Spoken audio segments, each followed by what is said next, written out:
प्रिय भक्त और सज्जनों, मैं मेरे मालिका अमृत चैनल पर आप सभी को स्वागत करता हूं।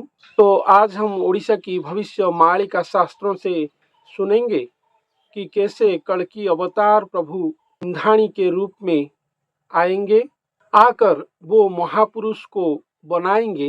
वो महापुरुष को स्वयं भगवान ऐसे बनाएंगे कि जैसे कि स्वयं भगवान वो महापुरुष की अंदर में और अंग में समाहित होकर रहकर यहाँ पर अपना कल्कि लीलाखड़ा धरती धाम पर करेंगे, धर्म संस्थापन करेंगे, दुष्ट दुर्जन म्लेच्छों को संहार करेंगे, साधु संत भक्तजनों को उद्धार करेंगे। ऐसा यहाँ पर स्वयं सृष्टिकर्ता अपना लीलाखड़ा करेंगे। तो चलिए सज्जनों, हम सुनते हैं उड़ीसा की भविष्य मालिका से।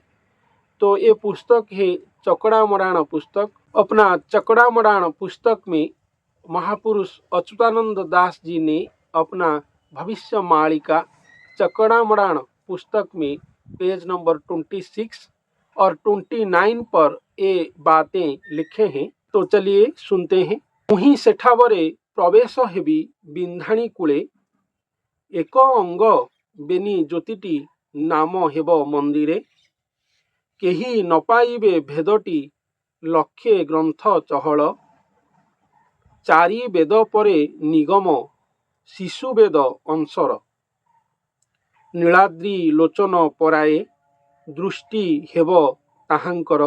तो यहाँ पर वर्णन किया गया है, महापुरुष अच्युतानंद दास जी ने अपना चकड़ामराण पुस्तक में लिखे हैं कि स्वयं भगवान जो आएंगे एक महापुरुष के अंग में और एक मानव के अंग में, जो भविष्य मालिका में लिखा गया है।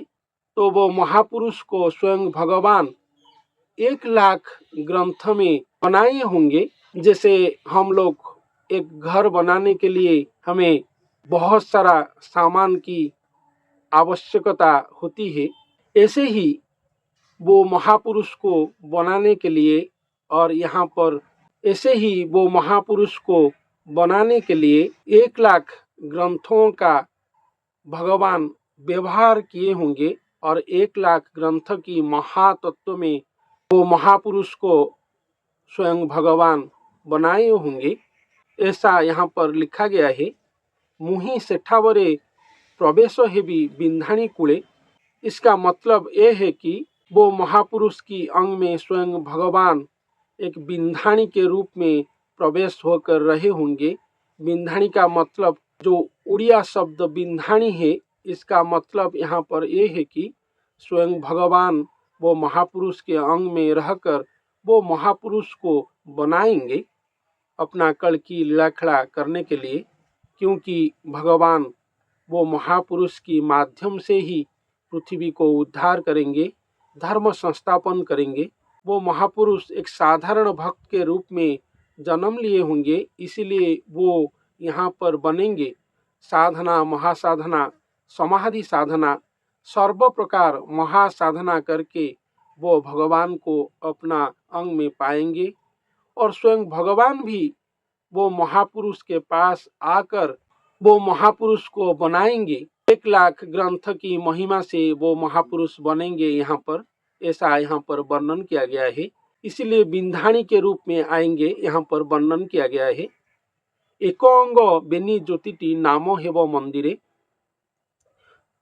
यहाँ पर जो एक अंग में बेनी ज्योति वर्णन किया गया है, वो महापुरुष खुद ही स्वयं भगवान की अंश अवतार होंगे। इसलिए वो खुद ही एक महाज्योति है और स्वयं भगवान की जो महाज्योति, वो दोनों एक ही मंदिर में निवास कर रहे होंगे। वो जो मंदिर है वो भक्त और वो महापुरुष की अंग ही है।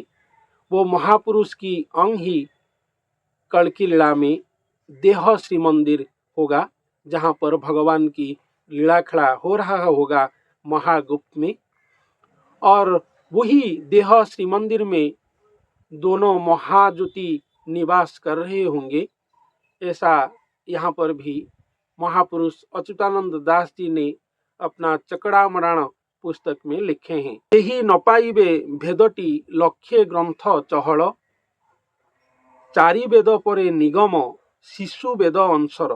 तो ये जो लीला खेला होगा, भगवान जो आएंगे भक्त की देह श्री मंदिर में निवास करेंगे बेनी ज्योति के रूप में। वो महापुरुष और स्वयं भगवान दोनों बेनी ज्योति, वो महापुरुष एक महाज्योति और स्वयं भगवान एक महाज्योति, दोनों ज्योति एक मानव के अंग में रहे होंगे।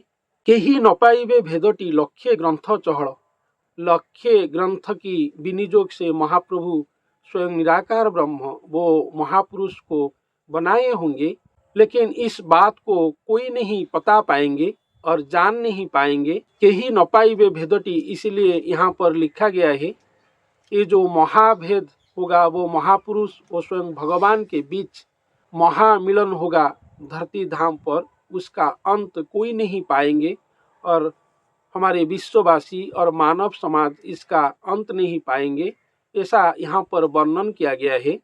चारि वेद परे निगम शिशु वेद अंशर, यहाँ पर जो वर्णन किया गया है, जो कल की लीला खेला होगा वहाँ पर जो भक्त भगवान का मिलन होगा, वो महापुरुष और स्वयं भगवान मिलन होंगे। वो चारों वेदों के अनुसार मिलन नहीं होंगे। वो जो यहाँ पर अवतार लेंगे शिशु वेदों के अनुसार अवतार लेंगे। वो जो शिशु वेद यहाँ पर वर्णन किया गया है वो कोई पुस्तक नहीं है, हमारे मानव जगत में वो वेद नहीं है। इसलिए वो जो महापुरुष हैं वो शिशु वेदों की अंश में जन्म लिए होंगे। इसलिए उनको जो निर्देश आदेश आ रहा होगा वो अपना श्रीमुख से जो बोल रहे होंगे, उनका जो चिंतन स्मरण वो खुद ही शिशु वेद होंगे, शिशु वेद का अंश होंगे। वो जो वेद है, चारों वेद जो हमारे हिंदू धर्म में लिखा गया है, अभी रहा है भी हमारे हिंदू समाज में, ऋक साम यजुर अथर्व, लेकिन पंचम वेद जो है वो नहीं है जिसको शिशु वेद बोला गया है। वो महापुरुष खुद ही शिशु वेद होंगे, वो पंचम वेद के अंश में आए होंगे। इसीलिए संत हरिदास जी ने अपना भविष्य मालिका में लिखे हैं कि कलियुग की अंतिम समय पर पंचम युग आएगा जिसको श्री सत्य युग बोला जाएगा। वो सत्य युग अपना द्वितीय परार्ध में फिर से धरती धाम पर भोग होगा, ऐसा भविष्य मालिका शास्त्र में यहाँ पर वर्णन किया गया है। इसलिए वो महापुरुष जो है वो शिशु वेद में भगवान को पाकर अपना लीला खेला कर रहे होंगे।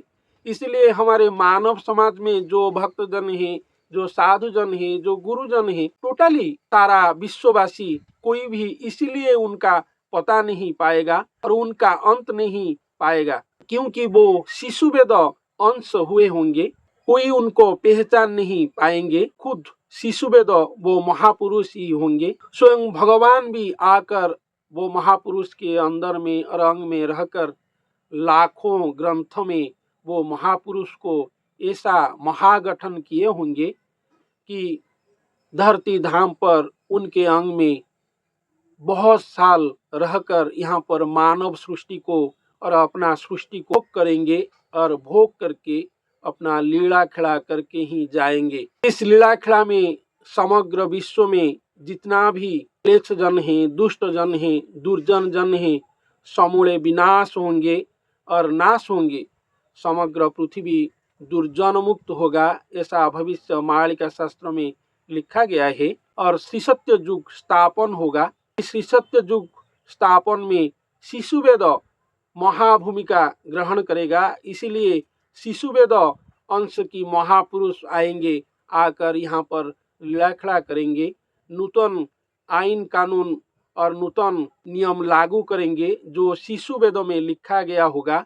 इसीलिए चारों वेदों का और आवश्यक नहीं होगा कल की लीला खेला में, शिशु वेदों के अनुसार कल की लीला होगा। और जो वो महापुरुष आएंगे उन्हीं के महाप्रेम में ही स्वयं निराकार ब्रह्म धरती धाम पर आएंगे, आकर अपना लीला खेला करेंगे।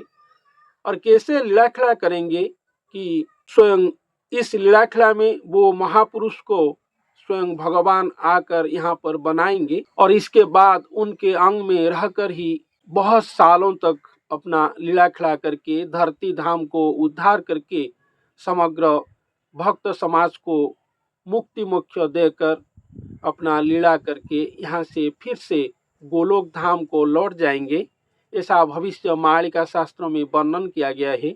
तो सज्जनों, आज के लिए इतना ही। धन्यवाद।